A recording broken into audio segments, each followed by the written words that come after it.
నేత భూమనకు మరోసారి పోలీసులు నోటీసులు ఇచ్చారు. రేపు విచారణకు రావాలని ఆదేశించారు. గోవుల మృతిపై భూమన ఆరోపణలు చేశారు.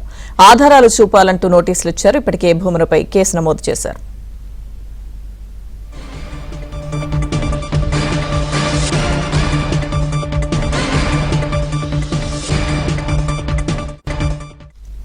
వైసీపీ నేత భూమనకు నోటీసులకు సంబంధించిన పూర్తి అప్డేట్స్ మా ప్రతినిధి దినేష్ అందిస్తారు.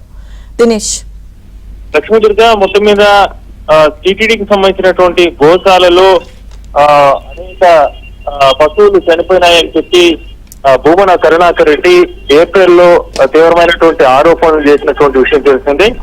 ఆ ఆరోపణలు చేసిన వెంటనే కూడా భానుప్రకాష్ రెడ్డి, బీజేపీ భానుప్రకాష్ రెడ్డి అప్పట్లోనే కేసు ఫిర్యాదు చేశారు.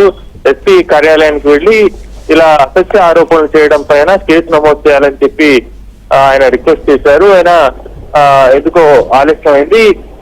ఈ రోజు ఆయనకి ఈ విషయం పైన నోటీసులు జారీ చేశారు. ఆయన దగ్గర ఉన్నటువంటి సాక్ష్యాధారాలు, అంటే పశువులు చనిపోయింది అనే దానికి సంబంధించి ఆయన దగ్గర ఉన్నటువంటి సాక్ష్యాధారాలు తీసుకురావాలని చెప్పి పోలీసులు వాట్సాప్ ద్వారా నోటీసులు పంపించారు.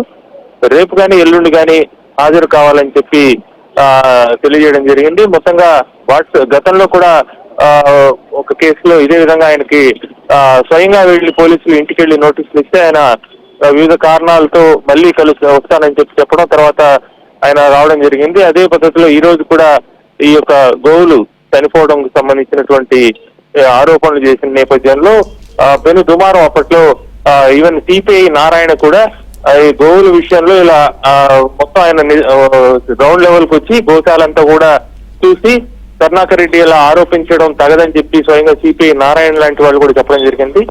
అయితే ఆ విషయంలో సరైనటువంటి ఏ సాక్ష్యాధారాలు ఉన్నాయి మీ దగ్గర అని చెప్పి అడుగుతూ పోలీసులు ఈ రోజు నోటీసులు పంపించారు. ఆయన ఎలా స్పందిస్తారు, దానిపైన ఆయన వచ్చి ఏం చెప్తారు, ఆయన దగ్గర సాక్ష్యాధారాల పైన ఆయన పోలీసులకు ఎలాంటి ఇవి సబ్మిట్ చేయబోతారనే ఆసక్తి అయితే నెలకొంది. మొత్తం మీద ఇది ఒక తీవ్రమైనటువంటి చర్యలకు పోలీసులు పూనుకునే పరిస్థితి కనిపిస్తా ఉంది. ఎందుకంటే టీటీడీ లాంటి ప్రతిష్టాత్మకమైనటువంటి సంస్థ గోవుల విషయంలో చాలా జాగ్రత్తలు తీసుకుని జాగ్రత్తగా చేస్తున్న పరిస్థితుల్లో మనోభావాలు దెబ్బతినే విధంగా ఆరోపణలు చేసిన నేపథ్యంలో ఈ నోటీసులు పైన స్పందన ఎలా ఉంటుందో చూస్తున్నారు.